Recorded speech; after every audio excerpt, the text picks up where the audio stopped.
बिस्मिल्लाहिर्रहमानिर्रहीम। अस्सलाम वालेकुम रहमतुल्लाहि व बरकातुहू।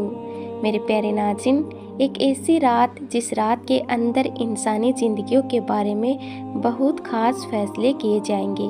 कौन मरेगा और कौन जिएगा, और कौन इस दुनिया में एक नई ज़िंदगी की शुरुआत करेगा, और कौन इस दुनिया को छोड़कर इस दुनिया को अलविदा कहेगा।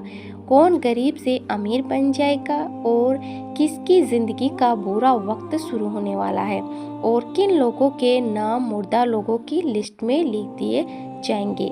नाज़रीन, आज की इस वीडियो में हम आपको बताएंगे कि शब-ए बारात की हकीकत क्या है, इस रात में नामाए अमाल क्यों तब्दील होते हैं, और इस रात में इंसानों के बारे में कौन कौन से अहम फैसले किए जाते हैं, और खुदा न खास्ता हमारा नाम भी अगर मुर्दा लोगों की लिस्ट में लिख चुका हो तो हमें क्या करना चाहिए। इस रात कितने लोगों की मग़फ़िरत की जाती है, और इस रात वह कौन बदकिस्मत लोग हैं जिनकी मग़फ़िरत नहीं की जाती, और हुज़ूर सल्लल्लाहु अलैहि वसल्लम ने इस रात कौन कौन से अमल करने का इरशाद फरमाया, और बाहैसियत एक मुसलमान हमें इस रात को कैसे गुजारना चाहिए। इन तमाम सवालों के जवाब कुरान और हदीस की रोशनी में इस वीडियो में आपको बताएंगे।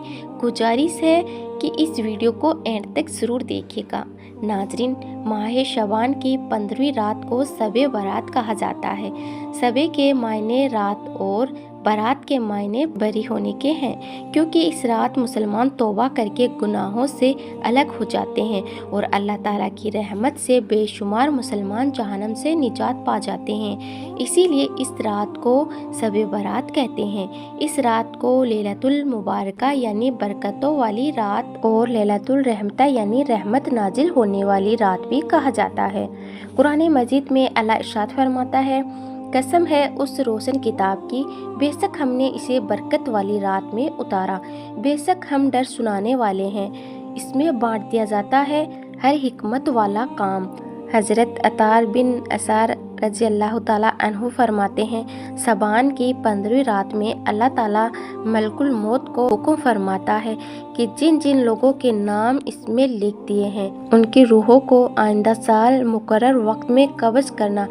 तो इस शबान में लोगों के हालात ये होते हैं कि कोई बागों में दरख्त काटने की फ़िक्र में होता है, तो कोई शादी की तैयारियों में मसरूफ़ होता है, कोई कोठी बंगला बनवा रहा होता है, और हालांकि उनके नाम मुर्दा लोगों की फहरिस्त में लिखे जा चुके हैं। मेरे प्यारे नाज़रीन, 15 शबान उल मुआज़म की रात बड़ी अहम रात है। इस रात लोगों के अमाल अल्लाह की बारगाह में पेश किए जाते हैं और आइंदा साल तक के अहकामात नाफिज किए जाते हैं। इस रात न जाने किसकी किस्मत में क्या लिख दिया जाए। इस रात में जहन्नम की आग से छुटकारा हासिल करने के लिए इस्तग़फ़ार करना चाहिए। हज़रत आयशा सिद्दीक़ा रज़ी अल्लाह ताला अन्हा फरमाती है कि अल्लाह के रसूल सल्लल्लाहु अलैहि वसल्लम ने फरमाया, क्या तुम जानती हो कि शबान की 15वीं शब में क्या होता है? मैंने अर्ज किया, या रसूलुल्लाह सल्लल्लाहु अलैहि वसल्लम, आप फरमाए, इरशाद हुआ, आइंदा साल में जितने भी पैदा होने वाले होते हैं वह सब इस सब में लिख दिए जाते हैं, और जितने लोग आइंदा साल में मरने वाले होते हैं वह भी इस रात में लिख दिए जाते हैं, और इस रात में लोगों का रिज़्क़ उतारा जाता है।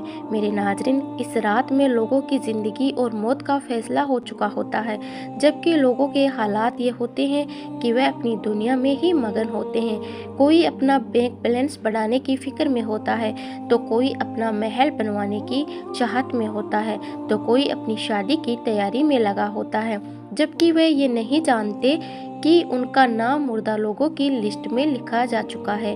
हज़रत उस्मान बिन मोहम्मद रज़ी अल्लाह ताला अन्हु से मरवी है कि सरकारे मदीना सल्लल्लाहु अलैहि वसल्लम ने इरशाद फरमाया, एक शबान से दूसरे शबान तक लोगों की ज़िंदगी मुंतका करने का वक्त इस रात में लिखा जाता है। यहाँ तक कि इंसान शादी ब्याह करता है और उसके बच्चे पैदा होते हैं, हालांकि उसका नाम मुर्दा लोगों की लिस्ट में लिखा जा चुका होता है। कि एक खुसूसियत ये भी है कि अल्लाह ताला इस रात अनगिनत लोगों की बख्शिश फरमाता है, और एक रिवायत में मिलता है कि इस महीने की 15 तारीख दो रातों को बनु कलब की बकरियों के बालों के बराबर उम्मते मुस्लिमा की मग़फ़िरत फरमाता है।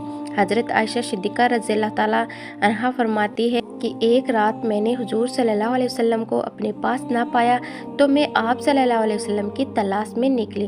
میں نے دیکھا کہ آپ صلی اللہ علیہ وسلم جنت البقیع میں تشریف فرما ہے۔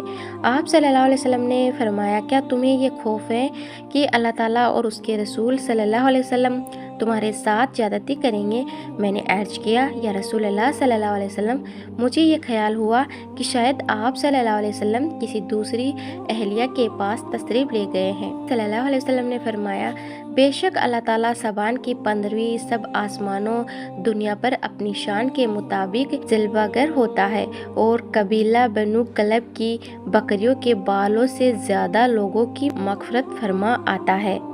حضرت ابو بکر صدیقی رضی اللہ تعالیٰ عنہ سے روایت ہے کہ صلی اللہ علیہ وسلم نے فرمایا، سابان کی 15ویں سب میں اللہ تعالیٰ آسمان اور دنیا پر اپنی شان کے مطابق جلوہ گر ہوتا ہے اور اس سب میں ہر کسی کی مغفرت فرماتا ہے سوائے مشرک اور بغض رکھنے والے کے۔ ایک اور جگہ اللہ کے رسول صلی اللہ علیہ وسلم نے ارشاد فرمایا، اللہ تعالیٰ سبان کی 15ویں سب میں اپنی رحمت اور کرم سے تمام مخلوق کی بخشش کر دیتا ہے سوائے مشرک اور کینہ رکھنے والے کے۔ حضرت عبداللہ بن عمر بن عاص رضی اللہ تعالیٰ عنہ فرماتے ہیں کہ اللہ کے رسول صلی اللہ علیہ وسلم نے فرمایا، سبان کی 15ویں رات میں اللہ تعالیٰ اپنی رحمت سے 2 شخص کے سوا سب مسلمانوں کی مغفرت فرماتا ہے۔ ایک وہ شخص جو کینہ رکھنے والا ہو اور دوسرا وہ شخص جس نے کسی بے قصور کا قتل کیا ہو۔ ناظرین، یہ ایسی رات ہے جس میں اللہ تعالیٰ مسلمانوں کی مغفرت فرماتا ہے اور ہماری دعاؤں کو قبول کرتا ہے، جیسا کہ عثمان رضی اللہ تعالیٰ عنہ روایت کرتے ہیں، حضور صلی اللہ علیہ وسلم نے ارشاد فرمایا کہ جب سابان کی 15ویں رات آتی ہے تو اللہ تعالیٰ کی طرف سے یہ اعلان ہوتا ہے کہ ہے کوئی مغفرت طلب کرنے والا کہ میں اس کے گناہ بخش دوں، ہے کوئی مجھ سے معافی مانگنے والا کہ میں اس کو عطا کر دوں۔ اس وقت اللہ تعالیٰ سے جو بھی مانگا جائے وہ ملتا ہے، وہ سب کی دعا قبول فرماتا ہے سوائے بدکار عورت اور مشرک کے۔ حضرت علی رضی اللہ تعالیٰ عنہ سے روایت ہے کہ رسول اللہ صلی اللہ علیہ وسلم نے ارشاد فرمایا، جب سابان کی 15ویں سب ہو تو اس میں قیام کرو، یعنی نوافل پڑھو اور 2 دن روزہ رکھو۔ ایک اور جگہ رسول اللہ علیہ وسلم نے ارشاد فرمایا کہ سابان، رجب اور رمضان کے درمیان 1 مہینہ ہے، لوگ اس کی شان سے غافل ہیں، اس میں بندوں کے اعمال اٹھائے جاتے ہیں اور مجھے یہ محبوب ہے کہ میرے اعمال اس حال میں اٹھائے جائیں کہ میں روزہ دار ہوں، اور مجھے یہ محبوب ہے کہ میرے اعمال اس حال میں اٹھائے جائیں کہ میں روزہ دار ہوں۔ اور روایت میں آتا ہے کہ ماہ رمضان کے علاوہ حضور صلی اللہ علیہ وسلم سابان معظم میں سب سے زیادہ روزے رکھا کرتے ہیں اور اللہ تعالیٰ کی عبادت کے لیے تیار ہو جاتے ہیں۔ حضور صلی اللہ علیہ وسلم نے ارشاد فرمایا کہ سابان میرا مہینہ ہے اور رمضان اللہ تعالیٰ کا مہینہ ہے، لیکن ناظرین، افسوس کہ آج کے اس دور میں کچھ مسلمان صرف کھیل تماشا کرتے ہیں اور رات بھر فضول باتوں کو لے کر گھومتے رہتے ہیں۔ یہ سخت گناہ ہے۔ جس رات میں ہمیں مغفرت مانگنی چاہیے، اس رات میں آج کے مسلمان فضول خرچ اور کھیل تماشوں میں گزار دیتے ہیں۔ اللہ تعالیٰ کو راضی کرنے کے بجائے الٹا ان گناہوں میں ڈوب کر اللہ تعالیٰ کو ناراض کر بیٹھے ہیں۔ دعا ہے کہ اللہ تعالیٰ اس مقدس رات میں ہم سب کو زیادہ سے زیادہ عمل کرنے کی توفیق عطا فرمائے اور ہمیشہ کے لیے اپنے گناہوں سے توبہ کرنی چاہیے۔ کیا پتہ ہمارا نام بھی مرنے والوں کی لسٹ میں لکھا جا چکا ہو۔ امید کرتی ہوں کہ آپ کو یہ ویڈیو ضرور پسند آئی ہوگی۔ اگر پسند آئی ہے تو اسے لائک کریں اور اپنے دوستوں میں اسے زیادہ سے زیادہ شیئر کریں تاکہ اس رات کو سب اپنی مغفرت کی اللہ تعالیٰ سے دعا کریں۔